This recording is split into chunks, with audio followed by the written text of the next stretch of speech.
ಎಲ್ಲ ನಮ್ಮ ಬೆಂಗಳೂರು ನಗರದ ಶಾಸಕರಿಗೆ ಅಭಿನಂದಿಸ್ತೀನಿ. ಅವ್ರದೇ ಆದ ದಾಟಿಲಿ ವಿರೋಧ ಪಕ್ಷದ ನಾಯಕರು ಅಶ್ವಥ್ ನಾರಾಯಣ, ಶ್ರೀನಿವಾಸು, ಸೋಮಶೇಖರ್, ಬಸವರಾಜು, ಮುನ್ರಾಜು, ಮುನ್ರತ್ನ, ನಮ್ಮ ಯಲಹಂಕ ಶಾಸಕರು ಹ್ಯಾರಿಸ್ ಅವರು, ರಿಜ್ವಾನ್ ಅವರೆಲ್ಲ ಕೂಡ ತಮ್ಮದೇ ಆದಂಥ ಅಭಿಪ್ರಾಯಗಳನ್ನು ತಿಳಿಸಿದ್ದಾರೆ. ಎಲ್ಲರ ಹತ್ರ ಅವ್ರದೇ ಆದಂಥ ವ್ಯಾಲಿಡ್ ಪಾಯಿಂಟ್ ಇತ್ತು. ನಾನು ಅವ್ರು ಯಾರ್ದು ಡಿಸ್ಪ್ಯೂಟ್ ಮಾಡಲಿಕ್ಕೆ ಹೋಗೋದಿಲ್ಲ. ಪೊಲಿಟಿಕಲಿ ಅವ್ರದ್ದೊಂದು ಕೆಲವು ವಿಲ್ ಇದೆ. ಕೆಲವರು ಡೈರೆಕ್ಟ್ ಎಲೆಕ್ಷನ್ ಮಾಡಬೇಕು ಅಂತ ನಮ್ಮ ಮಹಾಲಕ್ಷ್ಮಿ ಲೇಔಟವ್ರು ಹೇಳಿದ್ದಾರೆ, ಕೆಲವರು ಬೇರೆ ಬೇರೆ ಥರ ಹೇಳಿದ್ದಾರೆ. ತಪ್ಪೇನಿಲ್ಲ, ಇದು ಪ್ರಜಾಪ್ರಭುತ್ವ ವ್ಯವಸ್ಥೆಯಲ್ಲಿ ಅವರ ಧ್ವನಿ ನಾವು ಕೇಳಲೇಬೇಕು. ನಾನು ಅದನ್ನು ಡಿಸ್ಪ್ಯೂಟ್ ಮಾಡೋಕ್ಕೆ ಹೋಗೋದಿಲ್ಲ. ಅವ್ರಿಗೂ ಕನ್ಸರ್ನ್ ಇದೆ. ಆತ್ಮಸಾಕ್ಷಿಲಿ ಈ ಬೆಂಗಳೂರು ನಗರನ ಈಗಿರೋಂಥ ಸಿಸ್ಟಮಲ್ಲಿ ನಾವು ನಡೆಸೋಕ್ಕಾಗಲ್ಲ. ಈ ಕಸ ಇದೆಯಲ್ಲ, ಕಸ, ಈ ಡ್ರೈನೇಜು, ಈ ವಾಟ್ರು, ಇದೇ ಒಂದು ದೊಡ್ಡ ಸಮಸ್ಯೆ. ಆಮೇಲೆ ಅಡ್ಮಿನಿಸ್ಟ್ರೇಷನು ಎಲ್ಲ ಕೂಡ ಬೇಕಾದ ಸಮಸ್ಯೆ ಇದೆ ಅಂತ ಅವ್ರಿಗೂ ಕೂಡ ಅರ್ಥಿದೆ. ನಾನು ಈಗ ಕೆಂಪೇಗೌಡರು ಒಂದು ಮೇಕ್ರಿ ಸರ್ಕಲ್ ಹತ್ರ, ಇನ್ನೊಂದು ಬೂದಿಕೆರೆ, ಕೆಂಪಾಪುರ ಬೂದಿಕೆರೆ, ಲಾಲ್ಬಾಗು, ಹಲ್ಸೂರು ಅಲ್ಲಿ ಹಾಕಿದ್ರು. ಬಟ್ ಅದು ಬೆಳೆದೋಯ್ತು. ಯಾರ ಕೈಲೂ ನಿಲ್ಸೋಕ್ಕಾಗಲ್ಲ. ಇವತ್ತು ನಿಲ್ಸೋಕ್ಕಾಗಲ್ಲ, ಮುಂದಕ್ಕೂ ನಿಲ್ಸೋಕ್ಕಾಗಲ್ಲ. ಎಲ್ಲೆಲ್ಲಿಗೆ ಹೋಗ್ತದೋ ಬೆಂಗಳೂರು ಹೇಳಲಿಕ್ಕೆ ಆಗೋದಿಲ್ಲ. ಸ್ಯಾಟಲೈಟ್ ಟೌನ್ ಮಾಡೋದು, ಯಲಹಂಕ ಸ್ಯಾಟಲೈಟ್ ಟೌನ್ ಮಾಡೋದು, ಆಮೇಲೆ ಕೆಂಗೇರಿ ಸ್ಯಾಟಲೈಟ್ ಟೌನ್ ಮಾಡೋದು, ಅದೆಲ್ಲ it has become A part of corporation. ನಾವು ಕಾರ್ಪೊರೇಷನ್ ಆಗಿದೆ. ನಾವು ಮಾಡ್ತಾ ಇರೋದು ಅಧಿಕಾರದ ವಿಧೇಂದ್ರೀಕರಣ ಮಾಡೋಕ್ಕೆ ಈ ಸಂದರ್ಭದಲ್ಲಿ ನಾವು ಹೊರಟಿದ್ದೇವೆ.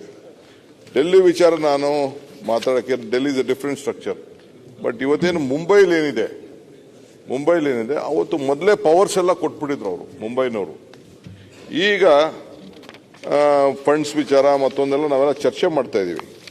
ನಮ್ಮ ಉದ್ದೇಶ ಮೇನ್ ಏನಂದ್ರೆ, ನಾನು ಹೇಳೋದು, ಇಲ್ಲಿಂದ ಬೆಂಗಳೂರು ಮಾಧ್ಯಮದವ್ರಿಗೂ ಹೇಳ್ತಾ ಇದ್ದೀನಿ, ನನ್ನ ಅಶೋಕ್ ಅವರೆಲ್ಲ ಸ್ನೇಹಿತರಿಗೂ ಹೇಳಲಿಕ್ಕೆ ನಾನು ಬಯಸ್ತೀನಿ, ಬೆಂಗಳೂರನ್ನ ಛದ್ರ ಮಾಡಲಿಕ್ಕೆ ನಾವು ಬಿಡ್ತಾ ಇಲ್ಲ.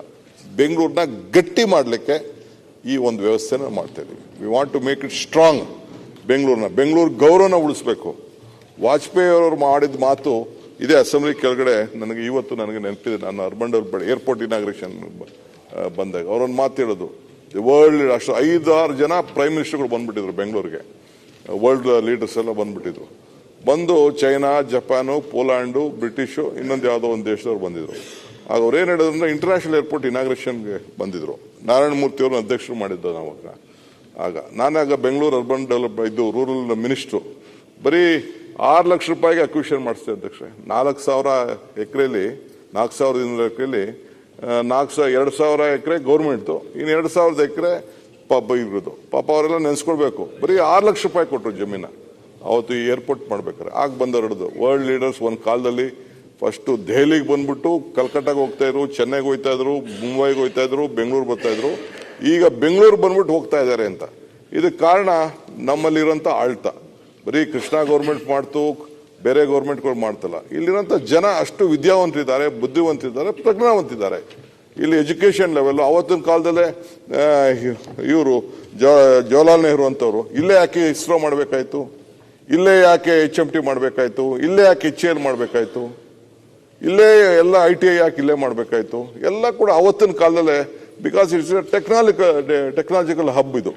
ಎಲ್ಲ ಇವತ್ತು ಜಿಂದಾಲ್ ಅವರು ಬೆಂಗಳೂರಲ್ಲೇ ಓದಿರೋದು, ಎಲ್ಲ ದೊಡ್ಡವರೆಲ್ಲ ಕಂಪ್ಯೂಟರ್ ಎಲ್ಲ ಓದಿರೋದು. ನಿನ್ನೆ ಯಾರೋ ನನಗೆ ಬಹಳ GVK ಅವರು ಸಿಕ್ಕರು, ಏರ್ಪೋರ್ಟ್ ಅವರು ಪಾರ್ಟಿಸಿಪೇಟ್ ಮಾಡಿದ್ರು.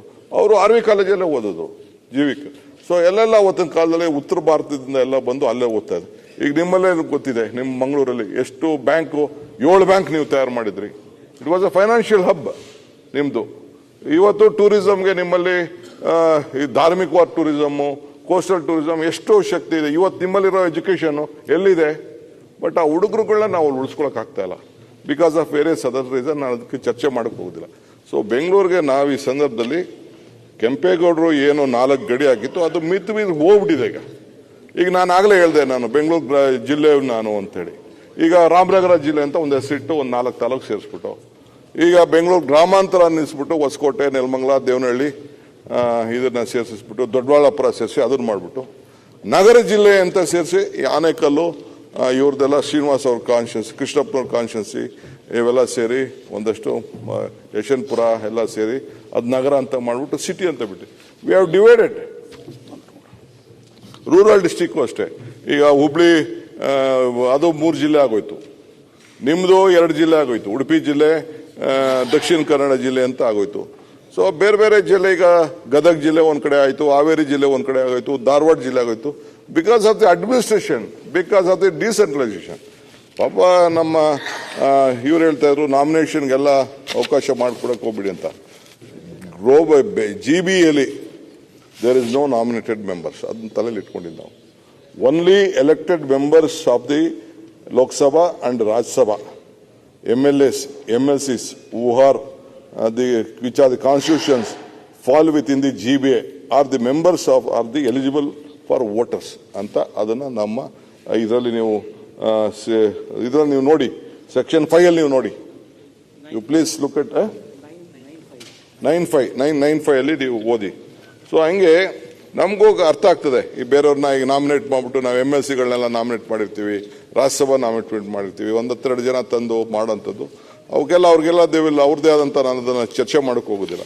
ಸೊ ತಮ್ಗೆ ನಾನು ಹೇಳೋದು ಅಷ್ಟೇ, ಅಶೋಕ್ ಅವರೇನು ಏನು ಸಲಹೆಗಳು ಕೊಟ್ಟಿದ್ದಾರೆ ಎಲ್ಲ ಕಂಪ್ಲೀಟ್ ನಾವು ಗಮನಿಸಿದ್ದೀವಿ. ಸೊ ಇಲ್ಲಿ ನಾವು ಬೆಂಗಳೂರು ಹೆಸರನ್ನ ಹಾಳು ಮಾಡೋಕ್ಕೂ ನಮ್ಗೆ ಇಷ್ಟ ಇಲ್ಲ. ಕೆಲವು ಹೆಚ್ಚು ಜಿಲ್ಲೆಗಳನ್ನ ನಾವು ಮಾಡ್ತೀವಿ, ಯಾಕೆ ನಾವು ಕಾರ್ಪೊರೇಷನ್ನ ಹೆಚ್ಚಿಗೆ ಮಾಡಬಾರ್ದು ಅಡ್ಮಿನಿಸ್ಟ್ರೇಷನ್ಗೋಸ್ಕರ. ಆಮೇಲೆ ಇವ್ರು ಹೇಳ್ತಾ ಇದ್ರು ದುಡ್ಡುಗಳದು, ಮುನ್ನತ್ನ ಅವ್ರು ಯಾರೋ ಇನ್ನೊಂದು ಹೇಳ್ತಾ ಇದ್ರು ನಮ್ದು ಫಂಡ್ಸು ನಮಗೆ ತೊಂದರೆ ಆಗ್ತದೆ. ನಾವು ಅದು ಆಲೋಚನೆ ಮಾಡ್ದೋ, ಈ ಫಂಡ್ಸ್ ವಿಚಾರ ಬರೀ ಬೊಮ್ಮನಹಳ್ಳಿ ಮಾದೇವಪುರಕ್ಕೆ ಹೆಚ್ಚಿಗೆ ಜಾಸ್ತಿ ದುಡ್ಡು ಹಣ ಬಂದ್ಬಿಡ್ತದೆ, ಇನ್ನೊಂದು ಭಾಗಕ್ಕೆ ಬಂದ್ಬಿಡ್ತದೆ ಅಂತ. ಬಟ್ 74-70 ಅಮೆಂಡ್ಮೆಂಟ್ ಏನಿದೆಯಲ್ಲ 75ರಲ್ಲಿ, ಆ ಹಣನ we can't transfer it to other place. ಆಯ್ತಂದ್ರೆ ಅವ್ರಿಗೆ ಯಾರೋ ಕೋರ್ಟ್ಗೆ ಹೋದ್ರೆ ನಮ್ಮಲ್ಲಿ ಬರೋ ದುಡ್ಡನ್ನ ಬೇರೆ ಕಡೆ ನಿಂತು ಹೋಗ್ತದೆ. ಇಲ್ಲ ಅದನ್ನ ತಗೊಂಡು ಪೂಲ್ ಮಾಡೋಕ್ಕಾಗಲ್ಲ. ನಾನು ಫಸ್ಟು ಅವ್ರೇನು ಯೋಚನೆ ಮಾಡ್ತಾ ಇದ್ದಾರೆ ಅದನ್ನೇ ಯೋಚನೆ ಮಾಡಿದ್ದೆ, ಒಂದು GBಗೆ ಎಲ್ಲ ಹಣನ ಕಲೆಕ್ಟ್ ಮಾಡಿಬಿಟ್ಟು ಅವರೆಲ್ಲರಿಗೂ ಡಿಸ್ಟ್ರಿಬ್ಯೂಟ್ ಮಾಡ್ಬೋದು. That can't do. ಅದಕ್ಕೆ ನಾವು ಏನು ಆಕ್ಟಲ್ಲಿ ತಂದಿದ್ದೇವೆ ಅಂತಂದ್ರೆ, government we should support that weaker corporations ಅನ್ನೋದು ಕೂಡ ನಾವು ತಗೊಂಡು ಬಂದಿದ್ದೇವೆ. ಸೊ ಅದರಿಂದ ತಾವು ನಾನು ಕೇಳ್ಕೊಳ್ಳೋದಷ್ಟೇ, ಕೆಲವು ಏನು ಮುಖ್ಯವಾಗಿ ಈಗ CM ಕಂಪಲ್ಸರಿ ಟೈಮ್ ಇರುವುದಿಲ್ಲ, I agree. But it is the duty of the CM. ಯಾವುದೇ CM ಆಗಿರಲಿ, 1,50,00,000 ಜನ, 25% of the population, he has to conduct a meeting. It is his bound duty of any chief minister, whoever may be. ಅವರು ಮಾಡಬೇಕು, ಕೂತ್ಕೊಳ್ಬೇಕು. ಸುಮ್ಮನೆ ನಾವು city rounds ಅಂತ ಮಾಡ್ಕೊಂಡು ಕೂತ್ಕೊಳ್ಳೋಕ್ಕಾಗಲ್ಲ. ಈ has to conduct a meeting, because financial structure ಕೊಡೋರು ಅವರು. ಇವತ್ತು ಟನಲ್ ಬಗ್ಗೆ ಮಾತಾಡ್ತೀವಿ, ಫೆರಿಫಲ್ ರಿಂಗ್ ರೋಡ್. ಅವತ್ತಿನ ಕಾಲದಲ್ಲಿ ಮಾಡಿದ್ರೆ ಫೆರಿಫಲ್ ರಿಂಗ್ ರೋಡ್ ಒಂದು 3-4 ಕೋಟಿ ಆಗೋಗ್ಬಿಡೋದನ್ನ, ಏನು ವಿಶ್ವನಾಥ್, 3-4 ಇವತ್ತು 26,000 ಕೋಟಿ ಬೇಕು. ಲ್ಯಾಂಡ್ ಪ್ರೈಸ್ 2013 ಆದಮೇಲೆ ನಾವೆಲ್ಲ ಡಬಲ್ ಕೊಡಬೇಕು, ಡಬಲ್ ಕೊಡಬೇಕು. ಸೊ ಇದನ್ನೆಲ್ಲ ಮಾಡೋಕ್ಕೆ ಬಹಳ ಕಷ್ಟ ಆಗ್ತಾ ಇದೆ. ಆಮೇಲೆ ಈಗ ಪ್ರತಿ ವರ್ಷನೂ 10% ಎನ್ಹಾನ್ಸ್ಮೆಂಟ್ ಆಗ್ತಾ ಇರ್ತದೆ. ಈಗ ಆವತ್ತಿನ ಕಾಲದಲ್ಲಿ ಮೆಟ್ರೋ ಏನೋ ಮಾಡಿಬಿಟ್ರು, ಮೆಟ್ರೋ ಮಾಡಿದ್ರು, ಕೊನೆಗೆ ಯೋಚನೆ ಮಾಡಲಿಲ್ಲ. ಈಗೇನು ನಮ್ಮ ರಾಮಲಿಂಗಾರೆಡ್ಡಿ ಕಾನ್ಸ್ಟಿಟ್ಯೂನ್ಸಿಲಿ ಒಂದು ಪೈಲಟ್ ಆಗಿ ಡಬಲ್ ಡೆಕ್ಕರ್ ಮಾಡಿದೆ. ಆವತ್ತಿನ ಕಾಲದಲ್ಲಿ ಆ ಡಬಲ್ ಡೆಕ್ಕರ್ ಟೈಮು ಇಡೀ ಬೆಂಗಳೂರಲ್ಲಿ ಮಾಡಿಬಿಟ್ಟಿದ್ರೆ ಈ ಟ್ರಾಫಿಕ್ ಸಮಸ್ಯೆ ಆಗ್ತಿಲ್ಲ. ಎಲ್ಲೇ ನೀವು ರೋಡ್ ಹೊಡೀರಿ, ನೀವು ಎಲ್ಲಾರು ಉತ್ತರ ಹೊಡೆಯಲಿ, ದಕ್ಷಿಣ ಹೊಡೆಯಲಿ, 10,000 ರೂಪಾಯಿ 20,000 ರೂಪಾಯಿ ಕಡಿಮೆ ಯಾವ ರೋಡಲ್ಲೂ ಇಲ್ಲ. ನಾವು ಡಬಲ್ ದಿ ಕಾಂಪನ್ಸೇಷನ್ ಕೊಡ್ಬೇಕು. It is not possible. That is why ನಾವೆಲ್ಲ ನೋಡ್ಬಿಟ್ಟು ಸ್ವಲ್ಪ ಜಾಸ್ತಿ ಆದ್ರೂ ಚಿಂತೆ ಇಲ್ಲ, ಸಾಲ ತಗೊಂಡ್ರು ಚಿಂತೆ ಇಲ್ಲ ಅಂತೇಳಿ ಜನರಿಗೆ ಅವ್ರು ಎಷ್ಟು ಕಟ್ತಾರೋ, ಜನ ಟೈಮ್ ಈಸ್ ಮನಿ. ಅವರೆಲ್ಲ ಈಗ ಟ್ರಾಫಿಕ್ ಹೋಗ್ಬೇಕಾದ್ರೆ ನಮ್ಮನೆ ಮಕ್ಕಳೇ ಬೈತಾರೆ, ನೀನೇನಪ್ಪ ನಿಂಗೆ ಯಾರೋ ಪೊಲೀಸ್ ಬಿಟ್ಬಿಡ್ತಾರೆ, ನಮ್ಮ ಪರಿಸ್ಥಿತಿ ಏನು, ನಾನೆಲ್ಲ ಬೆಳ್ಳೂರಿಂದ ಇಲ್ಲಿ ಬರ್ಬೇಕಾರೆ, ಬೆಳ್ಳೂರಿಂದ ಬರ್ಬೇಕಾದ್ರೆ 2 ಅವರ್ ಆಗ್ತದೆ, 3 ಅವರ್ ಆಗ್ತದೆ ಅಂತ ನನಗೆ ಬೈತಾ ಇರ್ತಾರೆ ಬೆಳಗ್ಗೆ. I can understand that problem. But ನಮ್ದಕ್ಕಿಂತ ನಾನು ಮುಂಬೈ ನೋಡಿದ್ದೀನಿ, ಡೆಲ್ಲಿನೂ ನೋಡಿದ್ದೀನಿ, ಅಲ್ಲೂ ಇದಕ್ಕಿಂತ ವರ್ಷ ಟ್ರಾಫಿಕ್ ಇದೆ. I have seen other cities, ಇದನ್ನು ನೋಡಿದ್ವಿ, ಹೈದ್ರಾಬಾದ್ ನೋಡಿದ್ವಿ. ಬಟ್ ಸ್ಟಿಲ್ ಹಂಗಂತ ನಮ್ದು ರೆಸ್ಪಾನ್ಸಿಬಿಲಿಟಿ ಇದೆ. ಈಗ ಪಾಪ ಇದನ್ನ ಕೂಡ ನಾವು ಮಿಲಿಟರಿ ಅವ್ರ ಹತ್ರನೂ ಮಾತಾಡ್ತೀವಿ. ಕೆಲವು ಜಾಗ ಬಿಟ್ಕೊಟ್ಟಿದ್ದಾರೆ, ಕೆಲವು ಜಾಗ ಬಿಟ್ಕೊಟ್ಟಿಲ್ಲ. We are try to. ಅಷ್ಟು ಸುಲಭವಾದ ಕೆಲಸ ಅಲ್ಲ ಇದನ್ನೆಲ್ಲ ಸರಿ ಮಾಡೋದು. ಒಂದಿನಕ್ಕೆ ನಾನು ಹೇಳಿದ್ನಲ್ಲ ದೇವರೇ ಕಾಪಾಡಬೇಕು ಅಂತ, ದಟ್ ಮೀನ್ಸ್ ಒನ್ ಡೇ ಮಾಯಾಮಂತ್ರ ಟೈಪ್ ಮಾಡೋಕ್ಕಾಗಲ್ಲ ಇದನ್ನ. It takes proper planning, proper executions. So ಅದರಿಂದ ಈ ಸಂದರ್ಭದಲ್ಲಿ ನಾವು ಈ ಒಂದು ಬೆಂಗಳೂರಿಗೆ ಒಂದು ಹೊಸ ದಿಕ್ಕನ್ನು ಕೊಡಬೇಕು ಅನ್ನೋ ದೃಷ್ಟಿಯಿಂದ ಇವತ್ತು ನಾವು ಪ್ರಯತ್ನ ಮಾಡ್ತಾ ಇದ್ದೇವೆ. ಮುಖ್ಯವಾಗಿ ಪವರ್ ಇದೆ. ಈಗ ನೋಡಿ, ಪವರಲ್ಲಿ ಬೆಂಗಳೂರಲ್ಲಿ ಈಗ ಜಾರ್ಜ್ ಸಾಹೇಬ್ರು ಇಲ್ಲೇ ಇದ್ದಾರೆ. ಫಸ್ಟ್ ಟೈಮ್ ಗ್ಯಾಸ್ ಮಾಡಿದ್ದು ನಾವು.